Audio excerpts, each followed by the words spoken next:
mic'd up. Very good. Great. Well, it's a great pleasure to have with us here tonight Peter Jackson. For those of you who don't know where you are, you're in the Blavatnik School of Government. I'm Ngaire Woods, the Dean of the school. Peter Jackson, 3 Academy Awards, Best Director, Golden Globe, 3 BAFTAs, 4 Saturns, the list goes on and on, a Hollywood star of fame, an extraordinary filmmaker. Right, thank you very much. It's and lovely.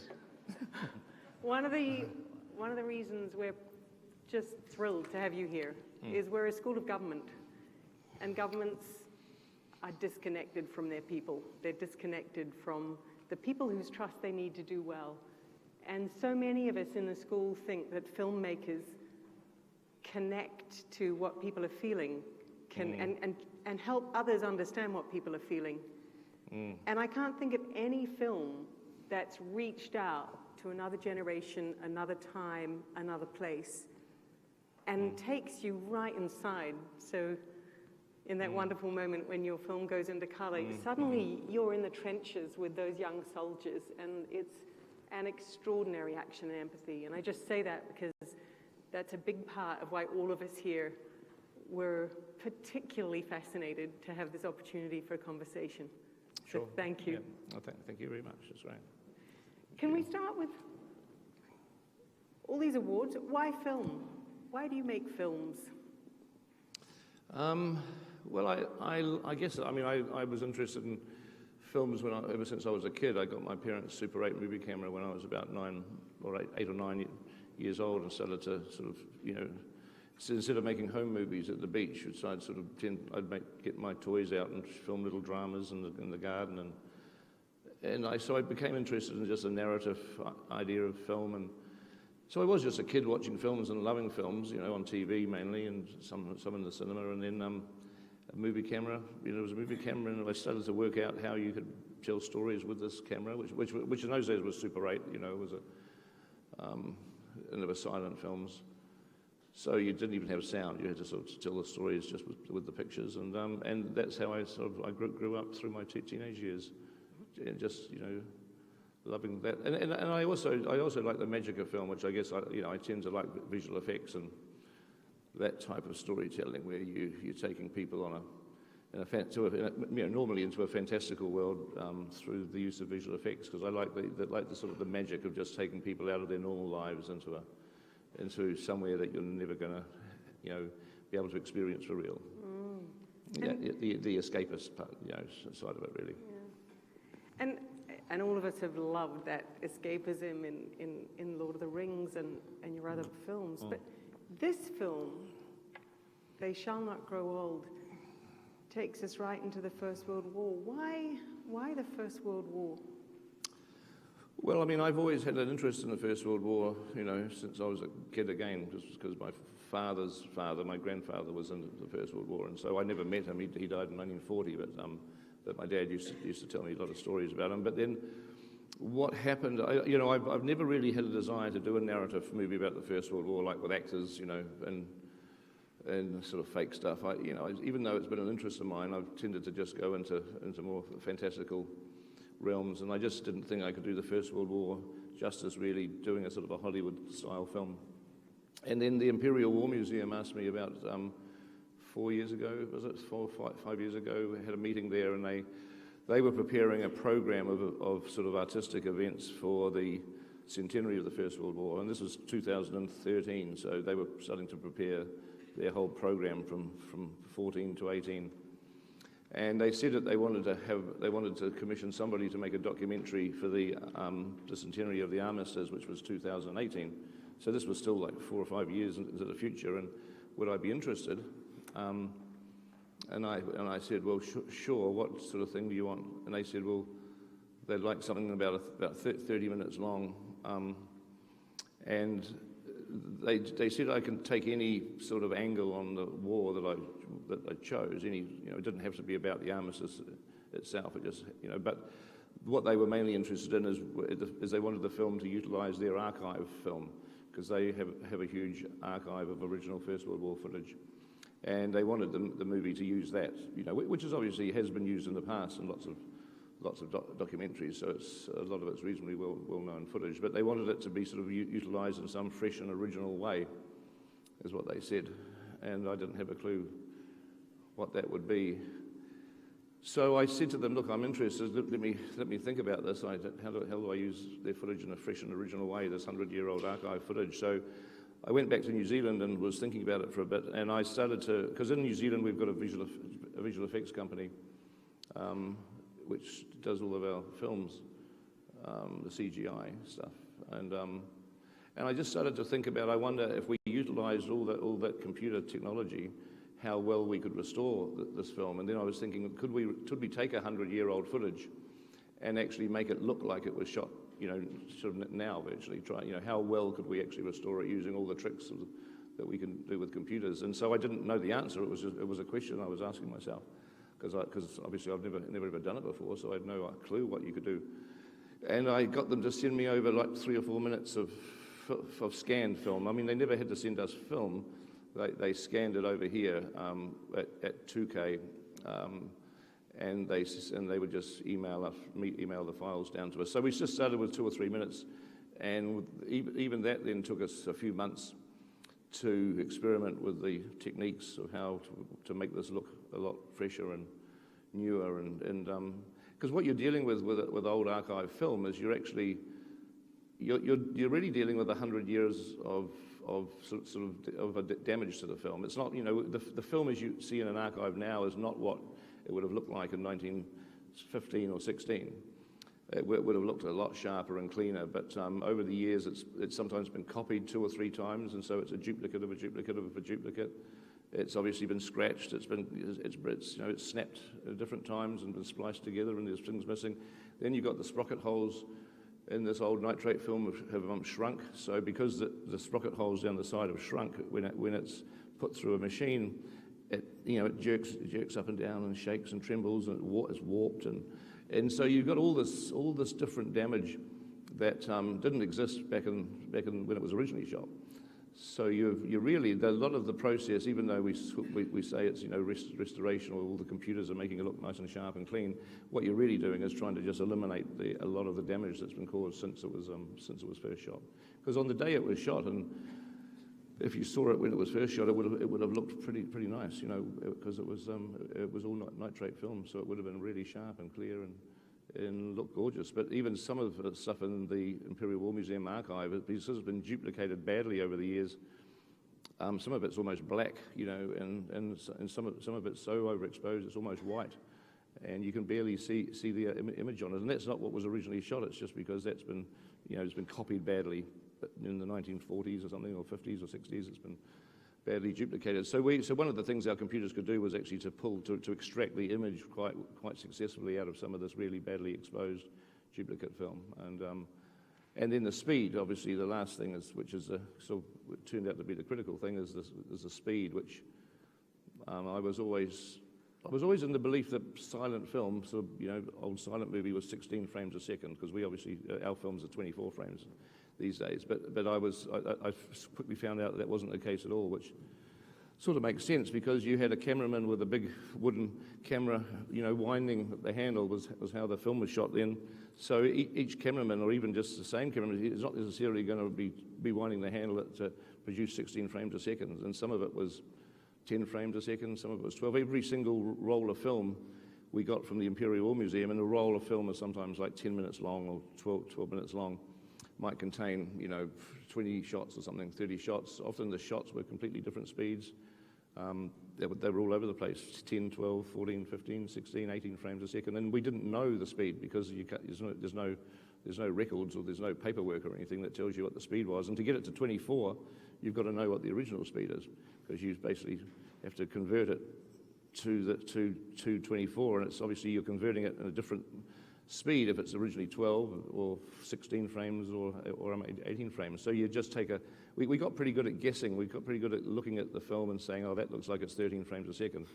So we'd do the speed different. We'd do the speed change, and sometimes we got it right and sometimes we got it wrong. And if it was wrong, we'd just say, oh, well, it's not really 13. It looks like it might be probably closer to 14 frames. And so we'd go back and do it again at 14.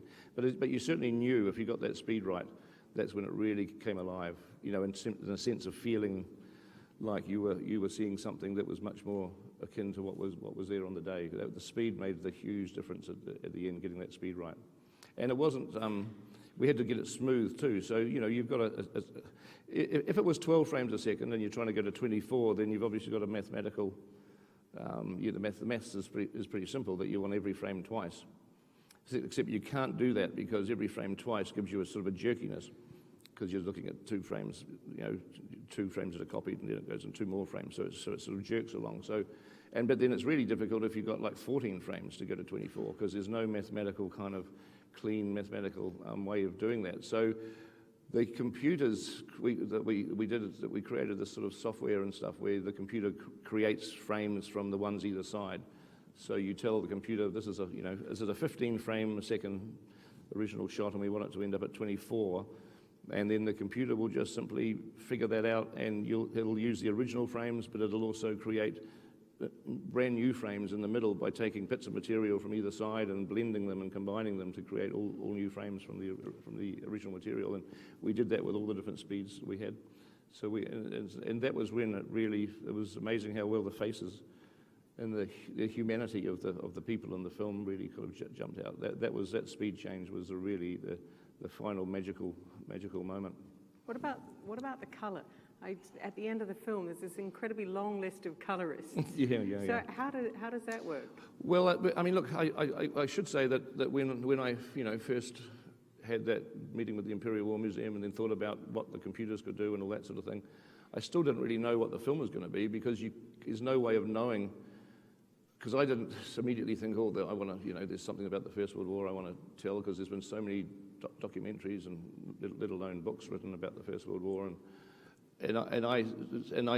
how could you know what we were going to do until we saw all the material that was available, because we had to use the original archive film. So until you see it, you don't know what's available. You can't even figure out what you're going to do. There's no point thinking of some idea and then trying to hunt around for bits of film that would match. And I wanted to let the film tell me what the film should be, with the available archive film. So we ended up restoring about 100 hours of over 100 hours of original footage.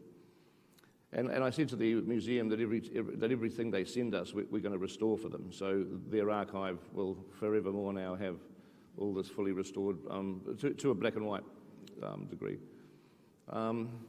And we also then, once the restoration happened and we saw these people, this humanity kind of coming off this film and being restored again. So these people became human beings again, rather than those sort of sped up Charlie Chaplin type figures. To me, then I started to think, well, this is their story. It's not a story of the history of the First World War. It's not a story of the politics or the tactics or this the big strategic story. It's a story of the men, because this is what we're getting. We're getting the men are coming back to life so clearly off the film. So it was really then a case of telling their story. And of course, they saw the war in colour. They didn't see the war in black and white, like we've seen it for the last 100 years. To them, it was colour. So to me, it was a no-brainer for us to ultimately to plan on doing a colour. The final pass in our sort of restoration process, if you like, the very end was to turn it into colour, because we wanted to just present it as best we could in the way that they would have actually seen and experienced it. And then on top of the picture part of it, with the BBC and the Imperial War Museum, they both had quite substantial archives of oral history recordings with veterans. And we particularly focused on recordings that have been done in the 1960s, because once you get to oral history recordings from the 1990s, you're dealing with men that are 100 years old, and I didn't really want the voices of 100-year-old men to be narrating the film. I wanted slightly younger guys who were a bit more sharper and kind of together, and also obviously the younger they get, the greater the range of choice we've got. And the BBC in particular had a lot of recordings from a TV series they made in 1964 called The Great War. It was a 26-part TV series, and to do that they had recorded interviews with hundreds of veterans who at that time were in their 60s. You know, they were sort of mid to late 60s, early 70s. That was their age, and the recordings were in the studio, and they dug out all these old tapes, because obviously only a fraction of the interviews were actually used in the TV show. So they had hours and hours of great stuff, and we ended up collecting about 200 interviews with First World War veterans from the 1960s in particular. And the fact that the pictures, the images brought them to life, and then we thought, well, they should be telling their story. I didn't want a narration or a historian talking, and just let's have the men tell us what it was like to be in the trenches. And of course that was, it became very much their human story, because, as they say themselves, they didn't know what was actually happening in the war. They weren't the politicians or the generals. These were just the normal guys that were in the trenches, and all they knew was what they could see with their own eyes. They didn't have any sense of the grand strategy that they were involved in, because they weren't told. You know, that was important, because if they were captured and interrogated by the Germans, they didn't want them to know much. So keeping the soldiers in the dark was part of the whole idea. Of course, you just had a job to do, were told what to do, and you didn't know what was actually happening to your left or your right. And so therefore all these interviews that we had, they weren't about the greater picture of the war. They were just about their own individual experiences. So all of this formed the film. I mean, we let all of this material sort of push us in the direction of the finished film. There's a moment in the film where you show these bright young faces, and then you skip to a dead body. Right. That looks like. Mm-hmm. Were you stabbing us through the heart at that point? Well, one of the difficulties we did have is there were elements of the narrative that we were having with the veterans, you know, their interviews, where we didn't really have pictures, and we didn't have film. And one of the areas, the main area where we didn't have film, was the actual combat, because the cameraman would be getting killed if they were filming some of this stuff. And so there wasn't a lot of film of combat. There was some stuff where the cameraman was filming from a great distance away, and you'd see the troops advancing over the top, and which was, you know, original, genuine stuff, some of it. But it was shot from quite a long way away, safely behind sandbags. But when it got into the real sort of, you know, the real horrific hand-to-hand combat and things, there was no visual material at all. So we had to resort to little tricks and techniques like using shots of the guys alive, and then there was lots of shots of bodies lying on the ground, you know, sort of aftermath of fighting, and so we sort of did these little shot cut. And in using the footage with the guys, you know, the groups of faces of smiling guys, and then cutting to a body, those shots, we were talking about going from like 14 or 15 frames to 24 frames. We actually went to 120 frames, which is super slow motion. So we were even able to, the computer was able to take like a 15 frames a second shot and render it at 120 frames. So it's only 15 of those frames are real, and the rest of the 120, this is, you know, each second, the rest of the 120 are made up by the computer. But it was really amazing how you get this beautiful slow motion effect. So we used slow motion shots, then cut to a body, and that was part of what we did to make up for the fact we didn't have any film of the combat. Yet we had these incredible audio accounts of what it was like to fight. So which we wanted to use, but we had to have something to show with it. I think for me the most shocking part of the film is the end, where you've been in the trenches with these young soldiers through these years of war. And then they're back home, and everyone's just going to church and playing with hoops, and you do an amazing job of this world which completely doesn't recognize where they've been. And it makes you think of today's soldiers who are on the streets, homeless, with post-traumatic stress disorder, you know, and that reaching out. Is that one of the things that you wanted to leave us with? Well, I didn't really necessarily want to do anything initially. I was listening to all these 200 interviews that we had, and listening to what their story was and telling their story. They were the ones that made up the sense of what the content was going to be. And I was careful, because even though you've got, you know, all these interviews, I didn't want to just take one guy who had a particularly individual experience, just to, you know, of his own, and build something around that. I was pretty careful that, people had different experiences. So just because somebody, experienced something doesn't mean it was what everyone else generally experienced. So I was quite careful in not showing a particular sort of topic from an angle unless I had several interviews who all basically said the same thing. So I had sort of backup and support from several of the soldiers. And I was surprised at how many of the soldiers did say that when they went home there was no, they weren't treated in any particular special way. As one guy says, that even employment there was no employment, and that soldiers shouldn't apply for work. They didn't actually want some soldiers in the workforce for some reason, and so this was their experience. I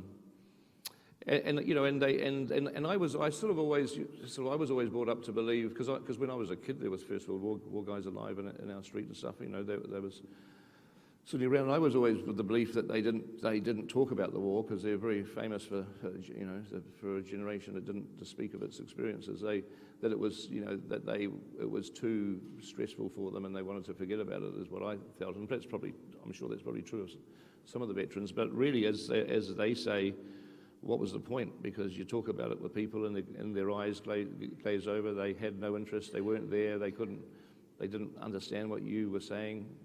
And so they clearly just gave up. They gave up trying to even talk about the war. So I think it was more of a sense of the boredom of the people that weren't at all interested in hearing their accounts that led to their silence as much as the stress that they had suffered, I think. So you've sort of become their voice, and that's... Well, I've let them tell their story, yeah. I mean, we had the 200 interviews, and in the movie we used 120 guys at different times, some more than others, but there's 120 different voices that tell a sort of a common story. And it is a common story. It's the boring story, really. It's the mundane story that history books often don't talk about, what food they ate and how they slept and all the sort of the detail and minutiae of their daily experiences, which is not often what the books cover. So it was quite nice to let them tell us just what it was, simply just simple, just what it was like to be a soldier, how you live each day. But it was certainly, one of the interesting things is you weren't in the trenches for that long. You get this image that if you're in the First World War, you're in a trench for months and months on end, and generally, but you see that's impossible, and the army would never want that because that would drive a soldier insane. I mean, it really would they would have a completely ineffective fighting force if they left their soldiers in the trenches just continuously. So they had a pretty rigorous policy of having 3 or 4 days in the front line and then rotating them back out again and bringing in a new just replacing them with a new regiment. Then you'd spend a few days in the support line, then you'd spend 5 or 6 days at sort of rest, so-called, in the town. Then you'd rotate back towards the front line again and to do another 3 or 4 day stint. So there was all the interviews told the same story. They had the same patterns, they all ate the same food. There wasn't any particular regiment that got better food than anyone else. The bully beef and plum and apple jam, biscuits. Did you know it was going to be 4 years when you started? I mean, you've done this without a fee. You've given all this film back to the Well, I knew it was Imperial 4 years in the sense that it was always, the plan was always to deliver it to them for the armistice. So we knew we had that length of time, and we had to have that time because we had to, as it went along, we had to restore the film. Before we could even think about what it was going to be, what the actual images we were going to use were, we had to restore as much as we could get. And I just said to them, give us everything you can. As I say, we got over 100 hours. So we did all that restoration work, which was like a couple of years, without having cut a single frame. We didn't have anything. We didn't actually, work on the sort of edit of the film for a long time, but we gathered all the sound. And it takes a long time, I realised, to listen to 600 hours of audio, which we ended up with. 600 hours of audio and over 100 hours of picture. So you've got to listen to all the audio and you've got to watch all the pictures before you can even begin to think about what the film's actually going to contain. And then we had the issue of the length, because it was always going to be 30 minutes, and it was going to be 30 minutes of colorized film. But as we when we finally did start to put it together, and we sort of edited the movie in like the last year, I guess, of the 4 years.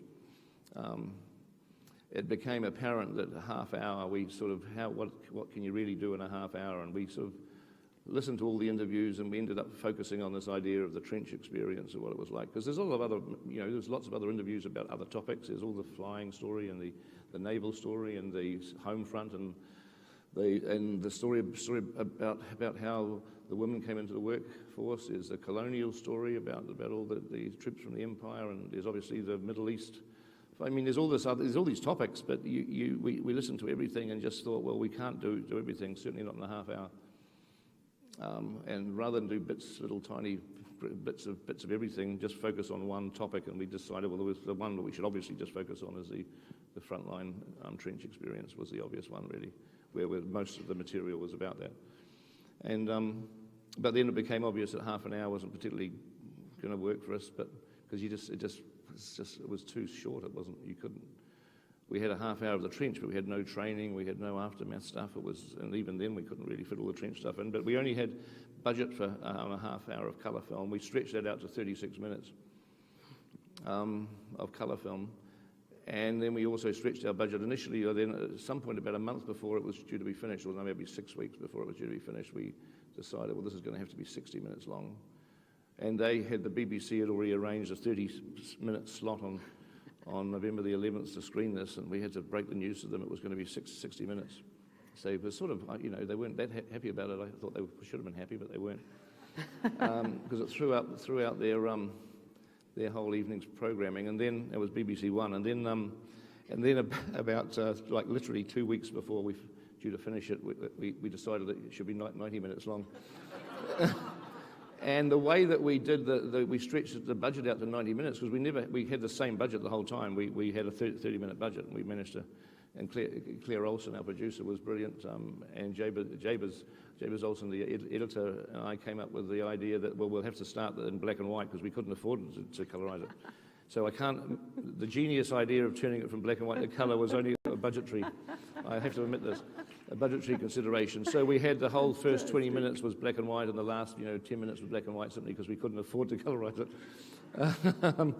And so as it turned out, it looks like a creative genius move, but between us it wasn't. But so then we had to break the news about 2 weeks before it was due to be delivered. It was now a 90-minute, actually I think it was a 100-minute film once the credits were on. And at that time, the BBC just threw in the towel, BBC One, and we got bumped off BBC One and put on BBC Two because BBC One just couldn't fit us on Armistice Day. This was fine. And that was how it sort of ended up being the way it was, really. It just sort of was very organic. The whole process there was no master plan at any given moment, really. It was all just like this, let's just figure it out as we go along, and it ended up being the way it was. Fantastic. Now, your questions about the film. Peter's very kindly said he'll take questions from you, so we've got a couple of microphones. Let's start at the back, where the microphone is. Do introduce yourself. Hi, I'm Susanna. I'm from Slovakia, and thank you so much, Mr. Jackson, for coming to talk to us. Thank you. I wanted to ask you about how you retained the sensitivity to some of the really powerful images that were included in the movie, because you were working with it for several years. You were looking at these images all the time. How did you not lose that sensitivity to the sometimes horrible things that were there? What was the question? How did you maintain your sensitivity to which image after you'd been looking for hundreds of hours at all these images? Well, I mean, it's an interesting question because there's so much more I would have loved to conclude. I mean, you've seen the shots we use, but there's so much other great material in there too that we were forever trying to squeeze in. Well, that's obviously the reason why it grew from 30 to 60 to 90 minutes, is we were trying to squeeze in as much stuff as we could, but we had to leave a lot of incredible material, behind as well. Unfortunately, what we really did is we edited. To answer your question, we edited the audio first. So we sort of cut it like it was a radio play or just an audio podcast, say, like you can just hear the voices talking. And we made that story first with just using the interview tapes. And then once we had that, we were able to then go through the 100 hours of footage that we had and start to put pictures with the that seemed to best support the audio, the sort of the narrative audio that we'd already cut together. We applied pictures to that, so that very much it was the audio that led the way, and then we just had this massive library of film footage and just went through it all. And whenever we saw a shot that best sort of felt like it was a shot that was a good, was a good supporting shot for a particular narrative story that we had from the interviews, that's what we would use. So that was sort of the way that we went through it all, pretty much. Fantastic. Next question. Microphone.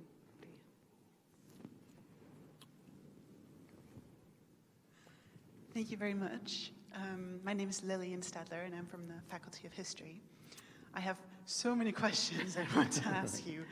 Yeah. Things like, do you know who the people were who made the film footage originally? Were there German films made as well? How did you choose to introduce the Germans in the way that you did? But I guess most importantly, I wanted to ask you, what do you think is the value of turning history into film? What's the meaning of turning history into film? Okay, all right. Well, the sort of the edict really, or the brief that I had, was to use the Imperial War Museum Film Library. So we wouldn't really have the ability to go into other archives around the world. There's lots of archives that have all sorts of First World War material, obviously, but we were limited, if you can use the word limited, with all the 100 hours we had. We were limited to the Imperial War Museum Library, which tended to be mainly British material. I know the German archives, various German archives, have got a lot of incredible film of their own. And also the interviews that we had, the audio interviews, were mainly from British veterans. So it was really a situation, again, it was like we just couldn't tell every angle of every story, and so we just deliberately decided to stay away from any other nations apart from the British Empire, really. We were going to focus it on that was going to be the subject, because that was where most of the material was that we had. But of course, even the British film material had German prisoners being, lots of film, because they tended to like to film the German prisoners, because for propaganda reasons, they like to show that back here, how many people how many Germans were getting captured. It was good propaganda value, so that there was a lot of footage of Germans, but not fighting, just Germans surrendering and then being prisoners. And the cameraman, there's a cameraman called McDowell and another guy called Maylands, Geoffrey Maylands, that were two of the principal British cameramen, but there were definitely others. But the film rolls, apart from McDowell and Maylands, who shot the Battle of the Somme film, there's a film from 1916 called The Battle of the Somme, which was an hour and 15 minutes long, which they were the two cameramen shooting that. But most of the other rolls of film that the Imperial War Museum they have no paperwork about who the cameramen were that shot this stuff. There's no record that survived of who the actual cameramen were, and I'm sure there was more than just McDowell and Maylands filming. There would have been other cameramen as well, but nobody knows who shot any particular film. The records just don't exist anymore. But the film, what was interesting about the film too is the use of the film, as you say, about the historical use, because these were government employees. They weren't army guys. Maylands and McDowell were civilians who were given an army uniform to wear. They were given an officer's uniform to wear, even they were not technically in the army, but they didn't want people in civilian clothing to be wandering around the front line. So they gave these guys officers' uniforms to wear as they lugged their cameras around. And they didn't really have a crew, they didn't have assistants, they was just one guy with a camera. And on the Somme film, Maylands and McDowell were several miles apart. McDowell did the southern sector of the Somme, and Maylands did the northern sector. So they were filming at the same time, but in, by themselves. And some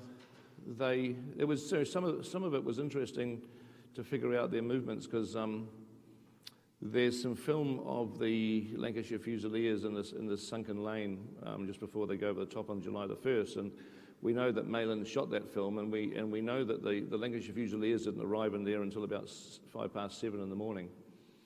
They didn't arrive into Sunken Lanes about 7:05, and the jump-off time was 7:30, 0 hour, when they were going to have to go over the top. And yet Maylands also had to film this big mine exploding on the ridge called the Hawthorne Mine, and that was due to explode at exactly 7:20.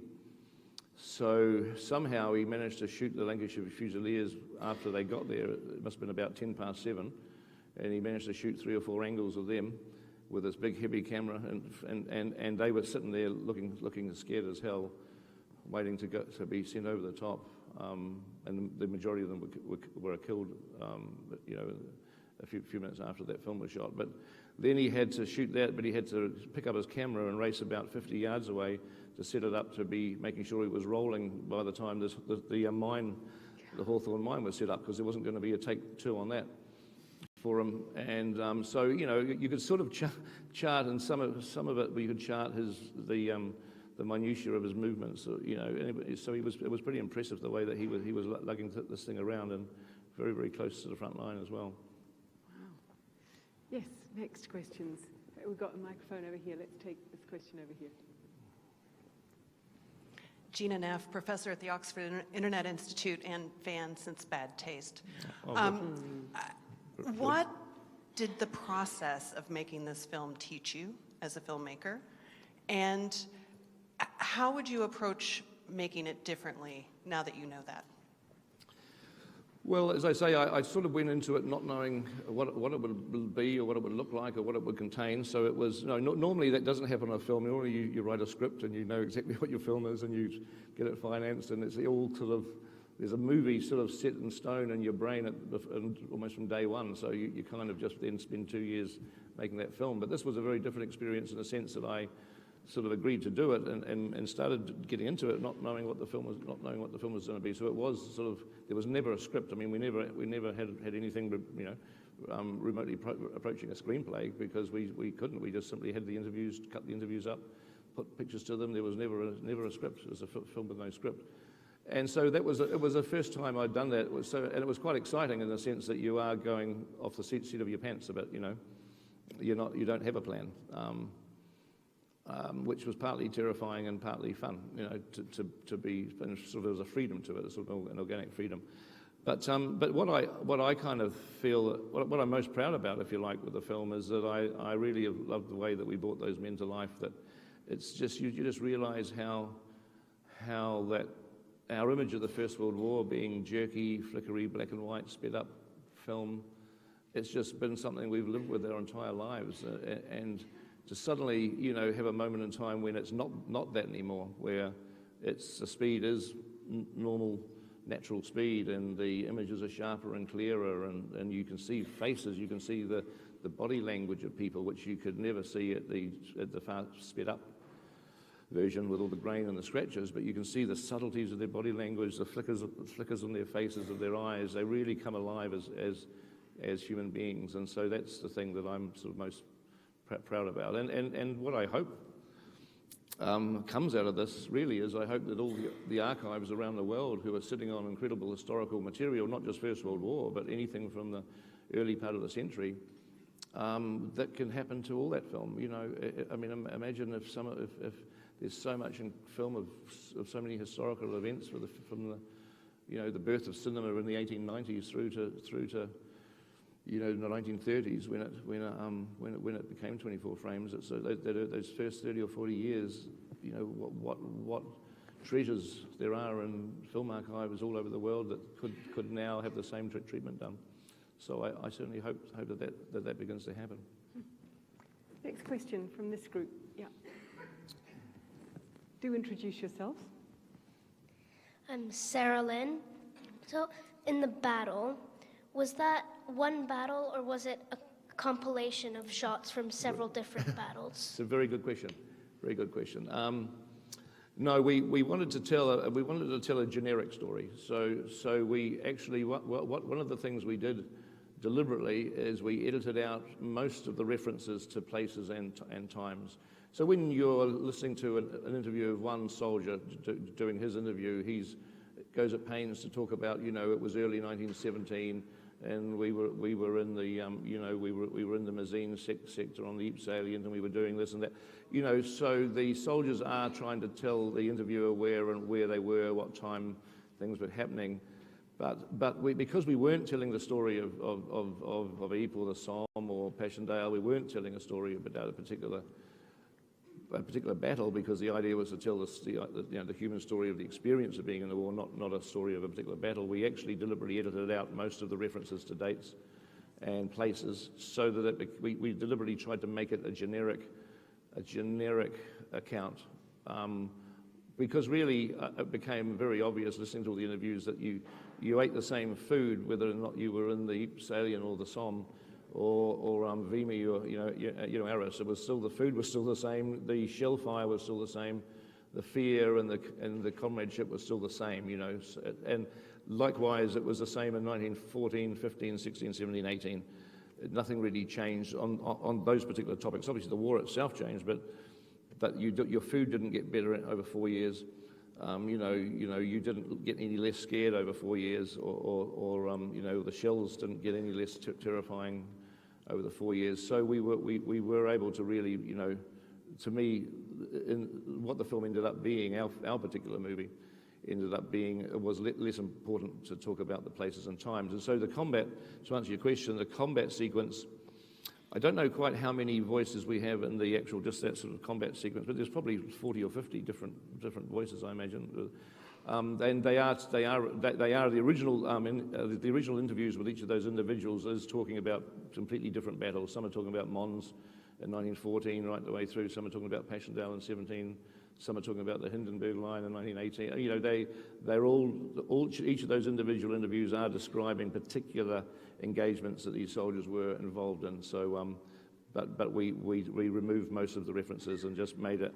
We made what we felt was an accurate, generic battle experience from the First World War. Not a specific one that relates to a time or a place, but just a sense of what it was like overall to be a soldier, and having to fight a battle, and so that was that's to answer that question. Great. Another question from in the middle. There. Thanks. Hi.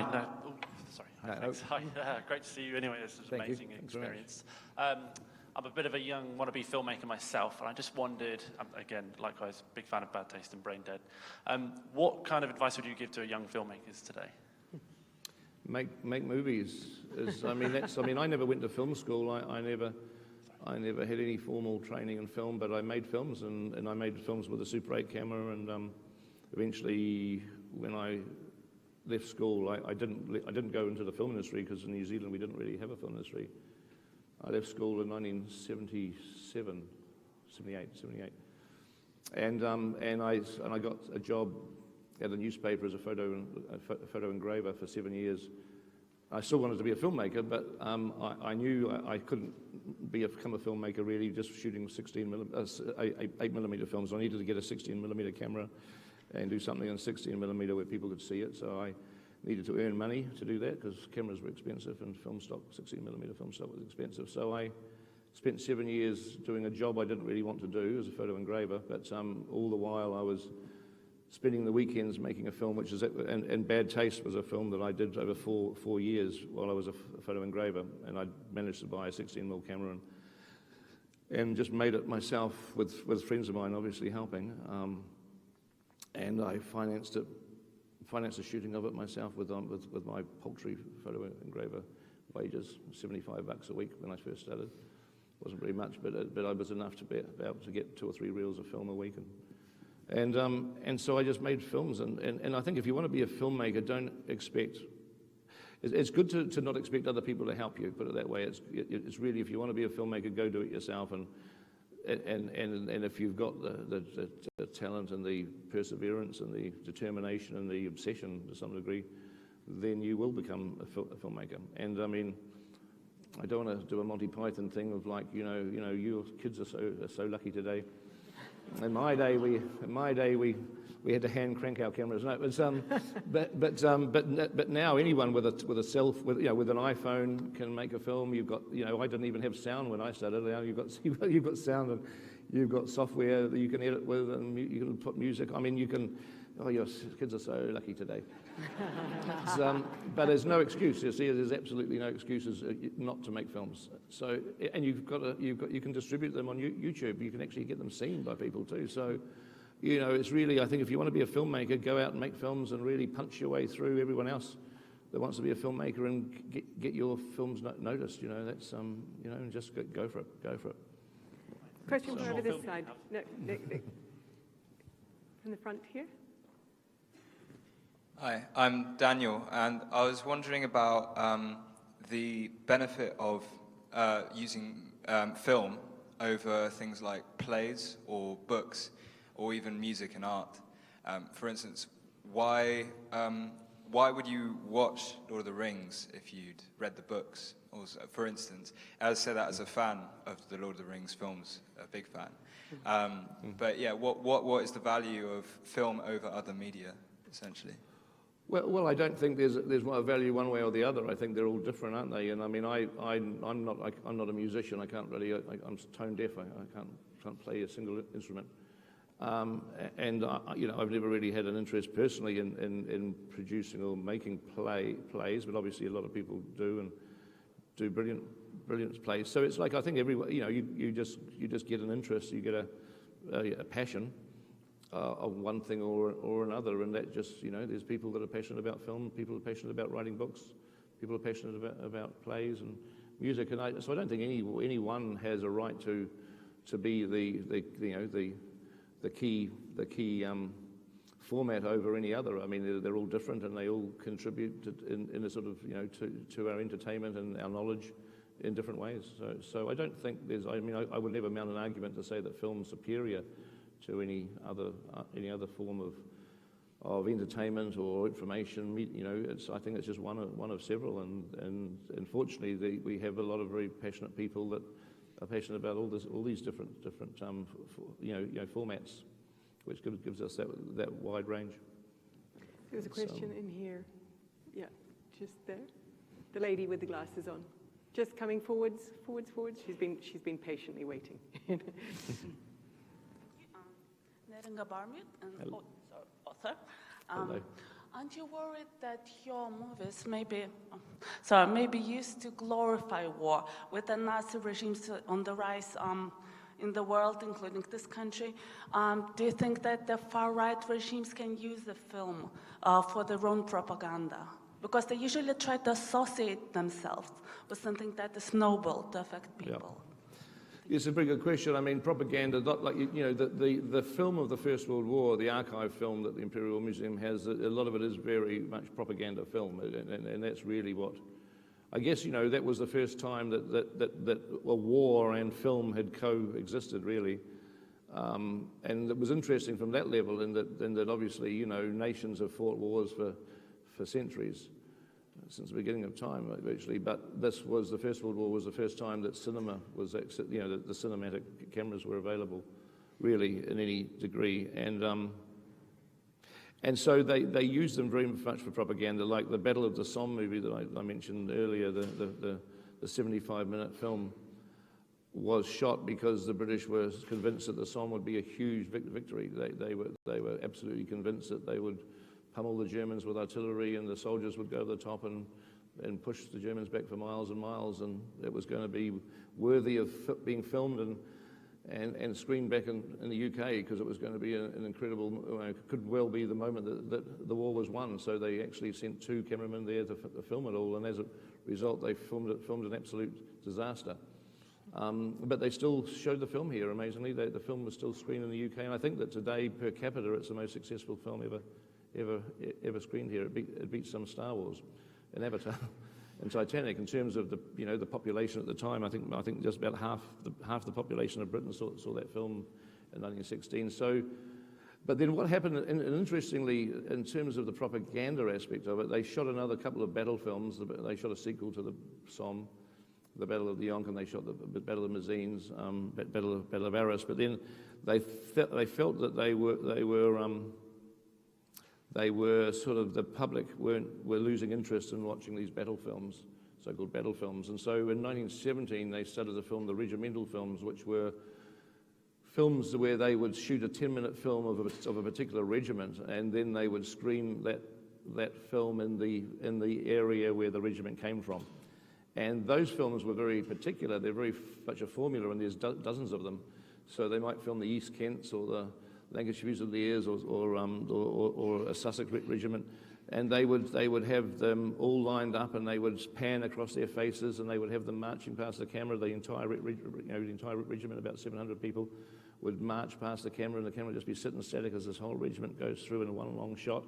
They'd be filming them doing exercises behind the lines and training. And the whole idea with the propaganda, with the regiment films, is it was less sort of propaganda as such in the normal sense. It was films that allowed the people in England to go and catch a glimpse of their brothers or their husbands or their sons. So they were shot with a point of view of showing the faces as clearly as they could, so that people who's now the war was into three years into the war, you could actually go to the local cinema, and the regiment film was screening just in the cinemas of that particular area, and you could go and hopefully, if you were lucky, you'd catch a glimpse of one of your family members. So it was interesting the way that the film kind of, through the years of the war, they served different purposes, But I did notice with the German prisoners, they'd often show close-ups of the nerdiest looking ones or the weediest looking ones. They'd sort of obviously pull out a lot of the, and they deliberately try to make some of the German prisoners look pretty silly by filming some of the more odd-looking ones. So clearly there was a propaganda intent in that, to sort of to depict them in a certain way. And you certainly haven't glamorized the First World War. Anyone that's been to a market in New Zealand and seen the amazing exhibition of warplanes that you've put there would suspect that you love airplanes.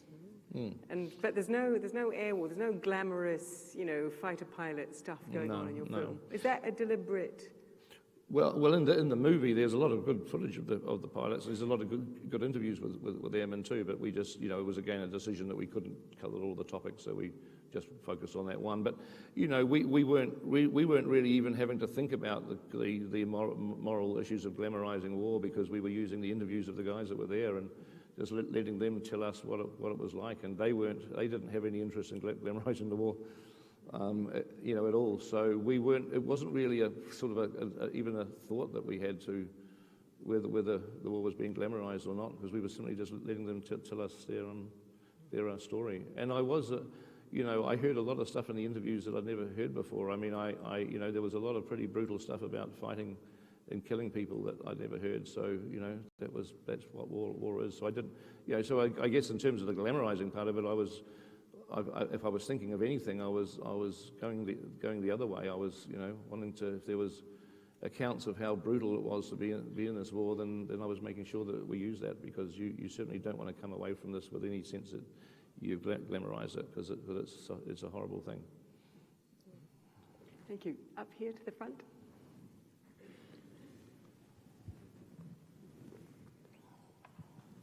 Thank you. Were you able to... Do introduce yourself. Tom Clark, England. Were you able to ascertain the degree of support amongst the trench soldiers of whatever rank for the war? For example, I believe Siegfried Sassoon reached a point during the war when he thought it was not a war of defense but a war of offense and unjustified. I would also mention, on a personal note, I met, as did many people, Harry Patch, the final Tommy.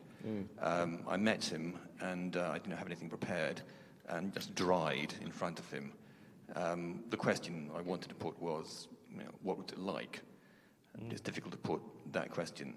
I'm just curious as to, were you able to glean what the support was for the war? Thank you. Well, what I guess if you've seen the film, you've seen that. I mean, what the film is too, and there's a couple of things to mention. Actually, it's a good question.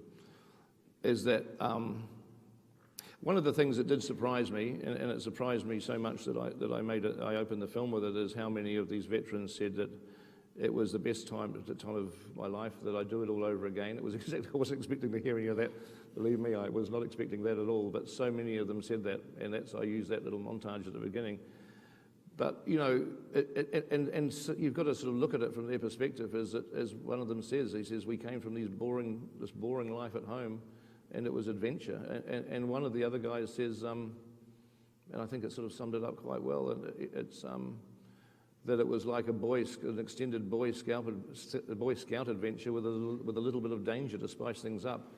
And these are kids who came from very boring lives, and they suddenly had this incredible adrenaline rushing kind of adventure. Now, apart from that, they saw their friends getting killed, they saw horrific things, and obviously a lot of them were traumatized by it. But what I also came away thinking after we did finish the film, and you know, we had that opening sequence of those guys making those comments, is I thought, well, this is the voices of the survivors of the war. If we had heard the voices of the hundreds of thousands of men that got killed during the war, they would probably have a completely different opinion. They wouldn't. That's not what they'd be saying to us. They'd be saying something else entirely different. So you know, I was sort of, I came away finishing this film thinking, well, this is very much the survivors' story version of the film, not the casualties version of the film, of the war, rather. Sorry, their version. But the thing too is that I did, the one thing that came across so clearly is the humour of the guys. That, you know, you come to realise that even though we've sort of victimised the generation of the First World War, and to some degree, and it's quite rightly so, that we've sent a generation of young men off to their deaths. And so we've taken on all this guilt now as a society for subjecting this young generation to this horrific war. They themselves couldn't allow themselves to be victimised, because that would drive you insane. And some of them were driven insane, clearly. But the majority of them resorted to what humans generally do resort to in those times of incredible stress and pressure and danger, as you resort to humour, you resort to a friendship. So what was coming across, it wasn't in any way undermining the horrific nature of the war, but there was a lot of funny stories, and you really got the idea that this is how these guys coped. This is how these guys actually prevented themselves from being driven insane.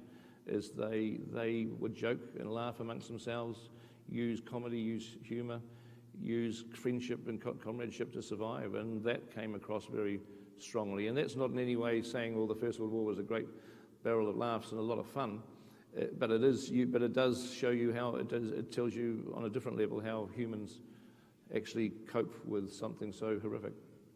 So I found that was sort of interesting, to sort of feel that coming off the interviews that we listened to. Next question, yeah. And then I'm going to come over to this side. Hi, I'm Russell from the States. Hi. Of the hundreds of hours of audio that you listened to, how did you choose the voices that you were going to use to narrate the film? That's a good question. Well, we sort of ended up we listened to everything first, and it became clear that, you know, if we're going to tell their story, we should be covering the basics of the recruitment and the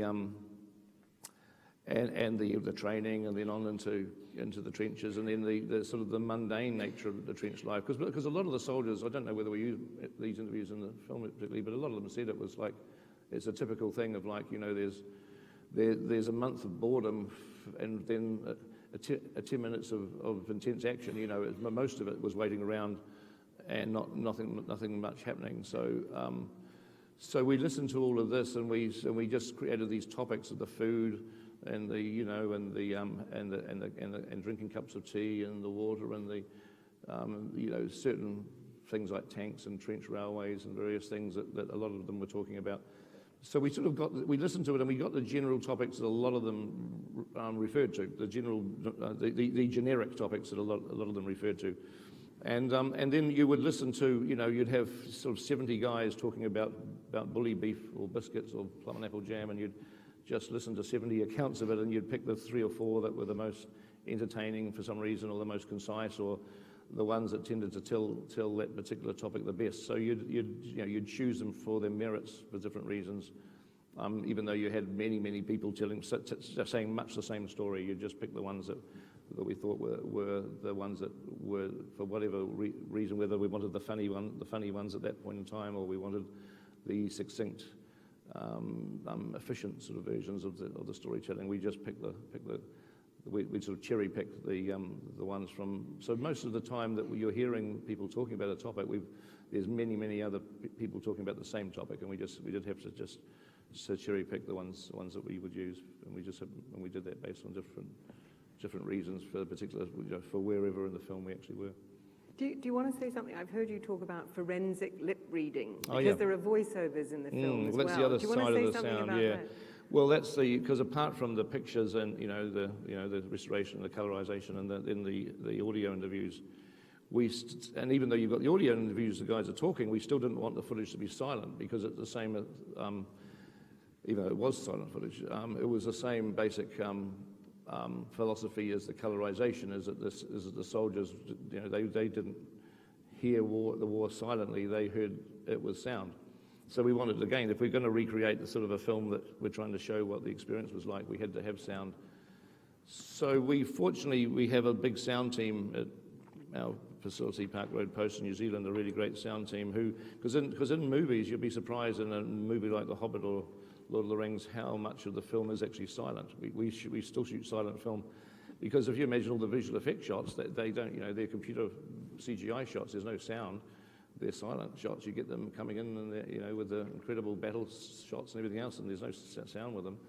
So we have to create this very intricate soundtrack. So we've got guys that are very good at doing that. So as we were editing the pictures and we were starting to chop the pictures together, we would hand them into our sound department, who would very carefully do all the sound effects associated with it. So every time the soldiers are walking, they would do what's Foley, they'd put on boots, and they'd have a muddy thing and a microphone, and they'd match the footsteps and all the jangle of the equipment, and the artillery, because First World War was such a strong, such a heavy artillery war, with both sides just shooting artillery at each other all the time. We needed all these explosions and guns firing and whooshing of the shells. So I didn't want to just rely on sound effects libraries for that stuff, because you can get libraries of effects that people have got. So the New Zealand Army do live firing of their artillery, which are 105 centimetre howitzers generally they use, which is a similar calibre to what the First World War guns are. So we got permission with the New Zealand Army to go up to their live firing range, and we put microphones around the ground where the shells were landing, because they were live shells. We put microphones on this hilltop. They were firing from 7 miles away over a ridge. It took 37 seconds for the shells to arrive from the time they were fired. And we had microphones by the artillery. We had microphones.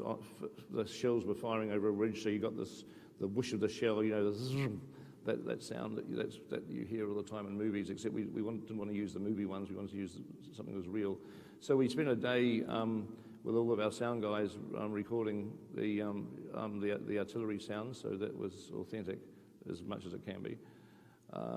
And then we have the situation where the soldiers are talking, but their lips are moving, and you can't hear what's being said. So there's forensic lip reading people that work mainly for law enforcement, so that if they've got security camera footage of a crime being committed and the guys are talking, they try to analyse what they're saying, because it might be a clue to help solve the crime. So there's a group of professional people that do this forensic lip reading. So we handed all these shots over to them, and they analysed what the soldiers were saying.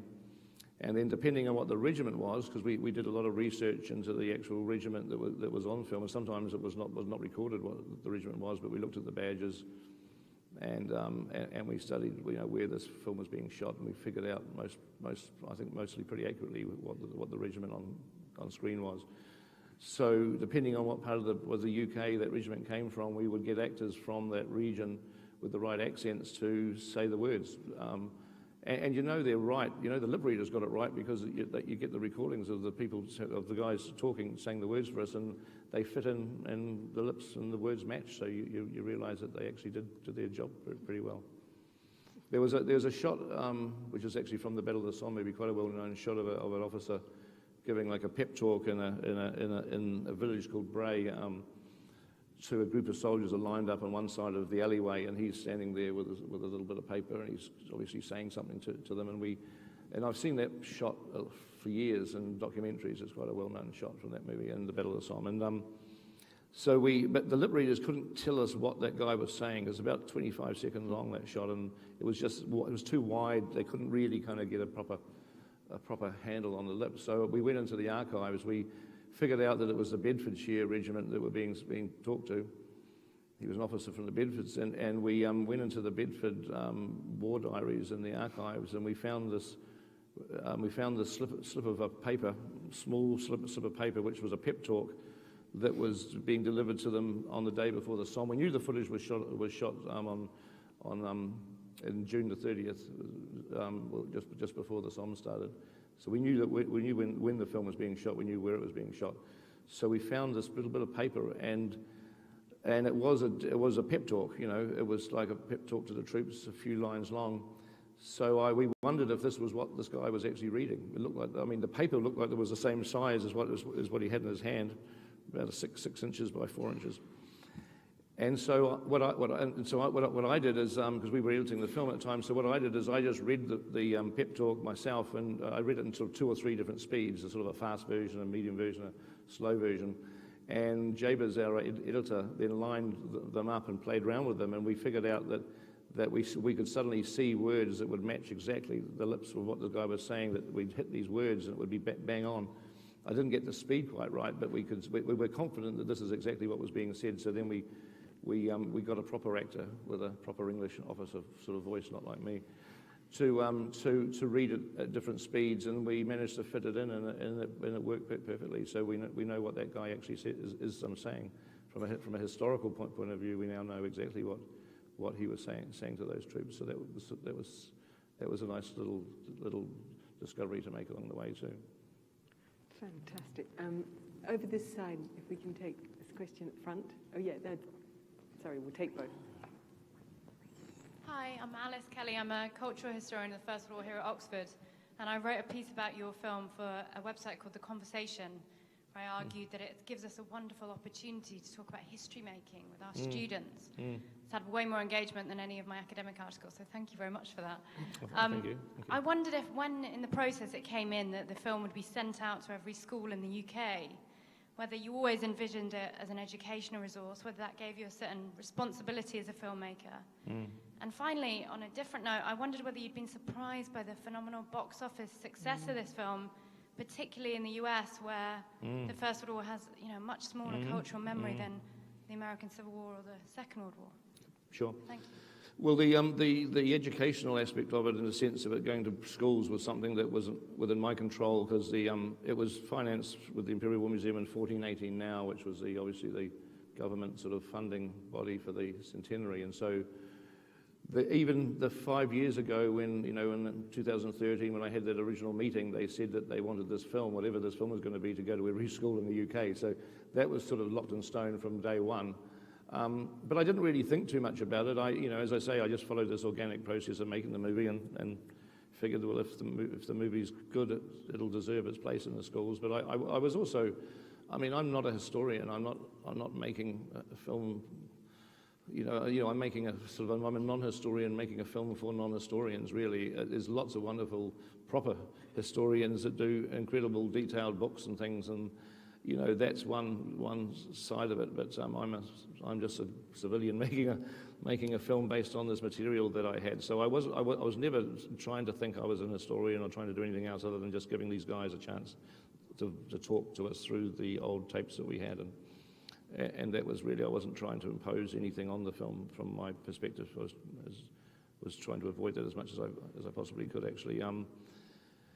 But the second part of your question is that if you'd asked me when I finished this movie if anyone in America was going to have any interest in it whatsoever, I would have bet any amount of money you'd have liked to say no. This film ain't ever going to screen in the States, because it was such an English-orientated story. It's a film about English troops, and I would have thought Americans would have zero interest in British troops. But I was proven wrong, and I can't quite tell you why. I can't tell you why. A lot of Americans that have seen it have said things to me like, the way that the film shows the attitude towards the soldiers when they arrived home from the war. It reminded them of the Vietnam veterans that came home. I mean, I think there's certain aspects of it that sort of touch a nerve in American culture that's seemingly, even though there's no American content in the film at all. But it is still a little bit of a mystery to me, I have to say, why it's been embraced so incredibly well by Americans. I guess they respond to the humanity in the film. Because Americans do tend to be quite sentimental people, a bit more so than the British. And Commonwealth people tend to not be quite as sentimental, and I guess there's sort of emotion in the film that they sort of that touches them in a way a bit stronger than it might do us, I suppose. I'm not sure. Another question, yeah. I'm Silas. I'm a student here. Since it is Oxford, I wanted to ask you. Obviously, Tolkien reflects on the two great wars in his work quite extensively. Sort of simple country folk wanting adventure, going off and getting sucked into this huge battle. And I wondered if your experiences with his work had given you perhaps an insight on how to tell that story. Well, I wasn't really thinking about Tolkien when I was making it too, particularly, but it is what the voices of the guys that are talking to us. It is sort of the type of thing that they are talking about. It's we read a lot about Tolkien's experiences in the war, but he wasn't in the front for very long. He was there for a reasonably short amount of time, and then I think he was wounded and spent a lot of the time serving with the staff or training back here in the UK, and which was good, because if he had spent more time at the front, he might not have survived, and we wouldn't have had those books written. So it's a good thing. But a lot of the stuff that he described, I mean, people talk about the dead marshes with the vision of these faces, these bodies lying under the water, staring up through the marsh of being like bodies in shell holes and things. But from Tolkien's own experience, he wouldn't have experienced bodies in shell holes because he was in Somme, which was a dry area. He wasn't up in the salient, so he wouldn't have seen that stuff with his own eyes. But clearly, being a First World War veteran and having spent his life talking to other veterans on shore, he was well aware of those sorts of images. So yeah, there was somebody wrote something which I don't know whether it's true or not. I literally haven't sort of explored it that much, but somebody, some journalist in some newspaper sometime wrote a thing saying that there was a moment when Tolkien's regiment replaced the South Wales borderers at the fronts. So one was going in and one was going out, and they would have crossed each other in the trenches. And my grandfather was in the South Wales borderers. So this journalist was saying, well, Tolkien and my grandfather would have walked right past each other in a trench, sort of as one was going in and one was going out. But I'm not entirely certain if his regiment of the Lancashire Fusiliers he was in, if his regiment did cross, because the first regiment, Lancashire Fusiliers, was the ones that were in the 29th Division with the South Wales borderers. And I think Tolkien was in like the 7th Lancashire, so I don't think he was in the first. So I'm not entirely sure if that was true or not, but certainly it was. I might one day I'll try to research it to see. But I mean, there's weird stories about the war that affects me, and it must affect a lot of other people, because, for instance, my grandfather, he was in 29th Division, and we went over the top on July the 1st, South Wales borderers, and what's now the Newfoundland Memorial Park in the Somme. In fact, the trench that my grandfather was in is still there as part of the park.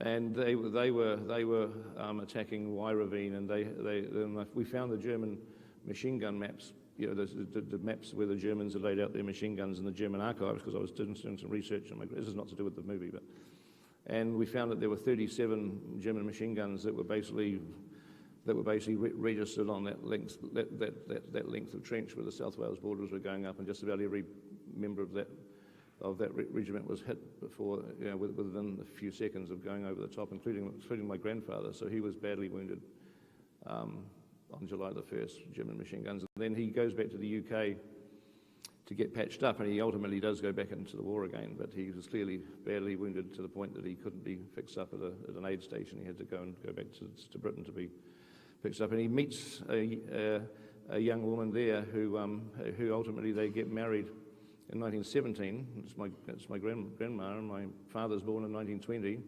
I'm born in 1961. So I wouldn't be here today unless if that German machine gunner had missed my grandfather, I wouldn't actually exist.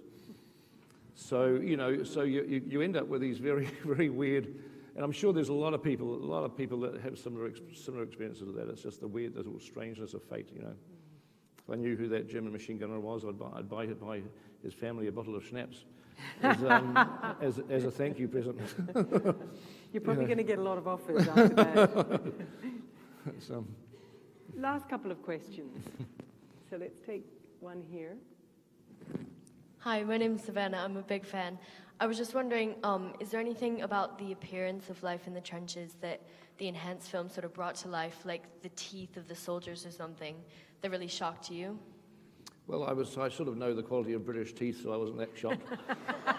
Although the Americans have a very strong emotional reaction to those teeth, I must admit.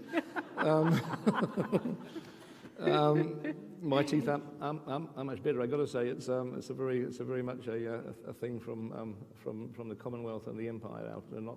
Dentistry is not our strong point. I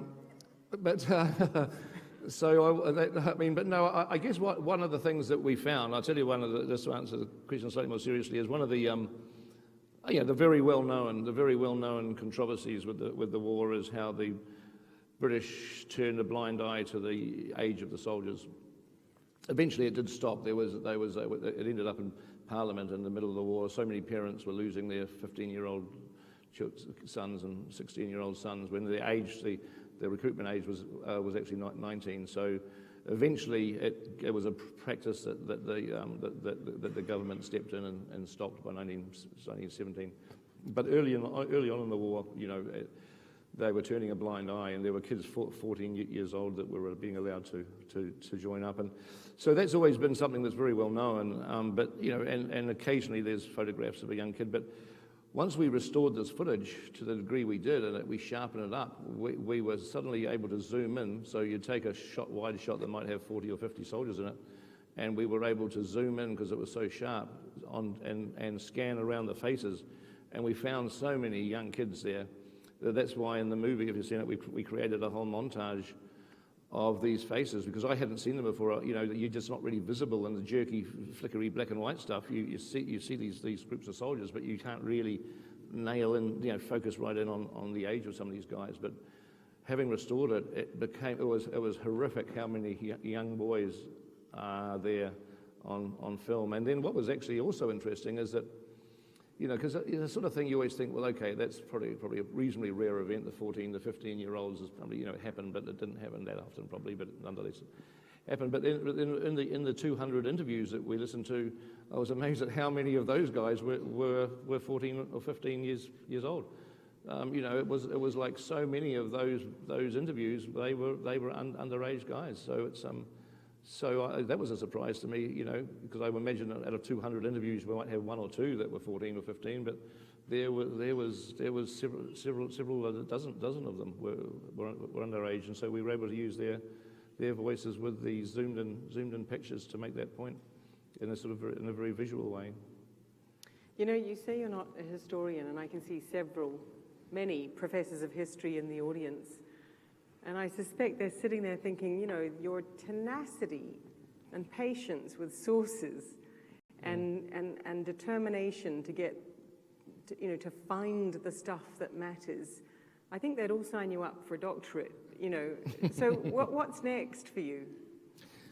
What's next? Well, about a year ago, while I was still working on this film, about a year ago, I started to talk to Apple Corps about a Beatles project. That they have about 55 hours of film of the Beatles working in the studio in 1969.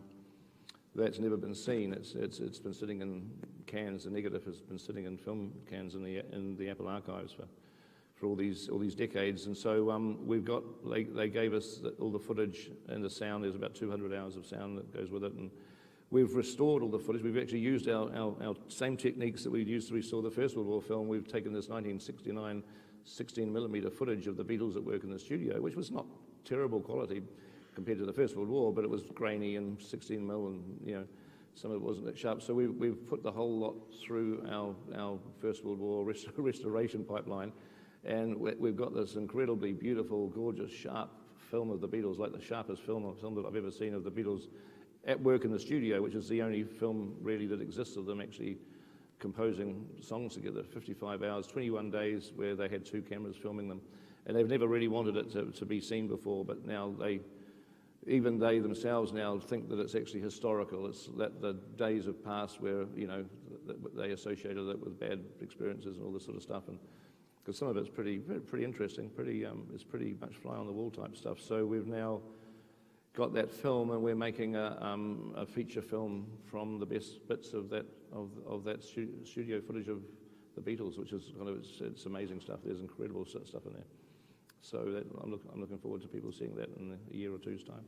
Wow. Well, I hope you'll come and tell us about it. But you're right. Yeah. Can I just say there's a huge generosity in your filmmaking, and there's a huge generosity in the contribution you've made to the Imperial War Museum, to the Great Exhibition in New Zealand, to public understanding of history, and then coming here tonight and spending all this time with us to talk about it. I think I speak for everybody here in just saying a huge, huge thank you to Peter Jackson. Thank you very much. Thank you. Thank you very much.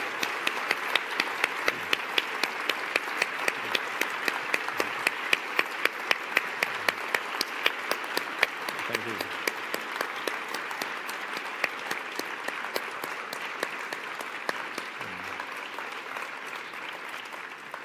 Thank you so much. Thank you very much. Thank you. Wonderful. Now I can unmic you. What are these badges?